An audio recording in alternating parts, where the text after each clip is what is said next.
Okay, welcome back to Star Media. Thanks for joining us again. This is the second video in our series during the month of May for mental health awareness. And I'm joined again by Angela Nolz from Sanford. And she's going to talk a little bit today about resources in our area. So, Angela, you want to share with us? Yep. Thanks again, Heather, for having me in. I'm just a huge advocate for mental health and get so excited to have these conversations. But I wanted to start talking about resources with the one that I'm most familiar with and the place that people go most frequently, and that's to your family care provider. And so I am an integrated health therapist at the Sanford Luverne Clinic. And oftentimes when people are starting to have symptoms of a mental health concern, they will come see their doctor. And we highly encourage that. It's a place where you feel comfortable. It's a place that you've probably been before. And so the first resource is your doctor. So coming in and talking to them about your symptoms, the duration of symptoms, and the struggles you've been having, they can start to figure out, what they need to prescribe for a treatment plan. The nice thing is I work at the clinic, and we actually have a new therapist up there too. Her name is Bree Halls. And we can get pulled into your care, and we can have a team-based approach. So we've got your family care provider, we've got mental health providers, and then we also have chemical dependency counselors. So we've got Stephanie Pierce and Emma Lisney, and they can do a chemical dependency assessment. They can do one-on-one sessions if you're struggling with addiction, and they also have an intensive outpatient program. So I get really excited about what is in one space in a place that's familiar. So that'd be one resource. But for a town of 5,000 and a county of 10,000, I also get very excited for the other resources that we have. We've got a few private practices in town. So we've got Jill Bolchis that owns and operates Mind Bloom Counseling. Okay. We've got Sky Peltier Anderson, who operates Banyan Tree Counseling. And then Erica Huff owns and operates Laverne Counseling, and she's got a handful of other therapists that work there with her. We also have a therapist that comes to town from Bethesda Christian Counseling. And so if you're looking for that Christian perspective, we do have that option one night a week in town. And we also have Western Mental Health. And so Western Mental Health has taken over our crisis calls, and they can do virtual psychiatry and virtual behavioral health. So we really do have great resources, and I encourage people to keep in mind that if you're struggling or if you're starting to have a mental health concern, that we can get you plugged in. That's part of my job at the clinic, is helping you figure out what is the right resource and what you need to. So those would be the resources that are more specific to therapy and medication. Yeah, that's awesome. And it's great, like you said, that we have so many available right here in Rock County and in Laverne. So I just want to point out that, we're putting this information on the screen here today.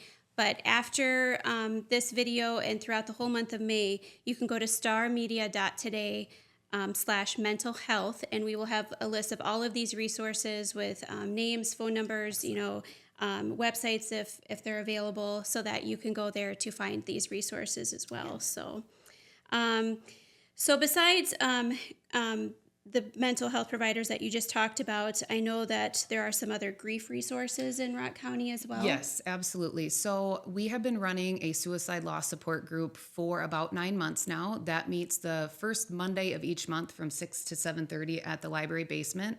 It's for anybody over the age of 18 that has had a loss to suicide, and so a place that you can come with other people that understand that kind of loss. Compassionate Friends meets locally as well. They are a group for parents and siblings that have lost a child or a sibling, and that grief that is very nuanced. And so getting to be in a space where people understand that kind of loss. And then we also have a grief share group that runs for 12 weeks, and they usually offer a group of sessions in the fall and in the spring. And that is housed out of the Atlas building in town. So dates and times you said will be listed on here. So check those out. And I'm also, in regards to other support groups, excited to announce that there is now an Al-Anon group that's meeting. This is brand new. It started on April 23rd. But Al-Anon is for people that have a family member struggling with addiction. And so sometimes we don't know how to support our loved one. And so Al-Anon is a place to go to figure out what are the right boundaries, what is the right support, how to get my loved one the care and the treatment that they need, and what are my boundaries with that. So the Al-Anon group is going to be meeting at the United Methodist Church Wednesdays at 8 o'clock weekly. So again, some great resources when it comes to grief processing and supporting your loved one right here in our community too. Yeah, that's great. And if somebody has any concerns about costs for these services? What can they do to help with that? Yes, absolutely. So about a year and a half ago, we had found in our community needs assessment that the cost of services was one of the main two reasons that people weren't getting mental health care. So Rock County has developed the GAP Fund, Grant Assisted Program. And so if you're a person that has insurance with a deductible higher than $2,500, and if you don't qualify for state assistance like Medicaid or Medicare, you can get 10 sessions of therapy at $25 per session, and the rest of your services are covered by the GAP Fund. We have 17 counselors that are in our network, if that's what we're calling it, and so we can connect you to a local therapist. We also have people in Worthington, I believe Pipestone, and Brandon. So if you don't want to see someone locally, you can utilize someone outside of our community, but for $25 per session and 10 sessions under that grant. That is an awesome resource. Yeah. So we encourage you all to check that out if you are in a situation like that. I know there's a lot of other important phone numbers that are easier to remember maybe than, if you're in a situation where you can't just go look up something quickly. If you're ever in a situation where you need to talk to somebody right away, you can always call the Suicide and Crisis Helpline. You can call or text. That's 988. Absolutely. Or there's a 24-hour mobile crisis response, and that phone number is 1-800-658-2429. So we want you to keep those numbers handy.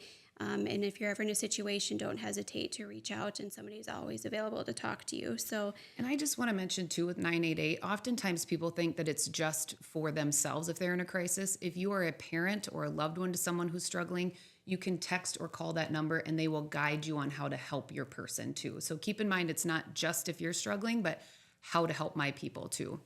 That's great to know. Yeah. So, Yeah. All right. Well, is there anything else you want to share with us as far as resources in Rock County or the surrounding area? The last thing I just want to mention is mental health isn't just therapy and medication. Mental health is so much more than that. So I always encourage people when I meet with them to pay attention to your sleep, your nutrition, and your movement and your social engagement. And so if right now in your life you're trying to think what you could change to improve your brain health, pay attention to those areas. There's new research coming out that having a purpose, so volunteering, can be highly effective for your brain health, and then also creativity. So if you can find something to be part of in the community or that you can start doing independently, creativity helps to combat anxiety, and purpose helps to combat depression. So I just like to leave that with people too, is that these are all the things we want to do to help people therapeutically, but you can start to do things independently too. So we cover those things in therapy, but those are some things to consider just as an individual as well. That's great advice, Angela. Thank you. Absolutely. So I would like to thank you all for watching, and thank you, Angela, for joining me. Please continue to tune in throughout the month as Star Media focuses on mental health awareness.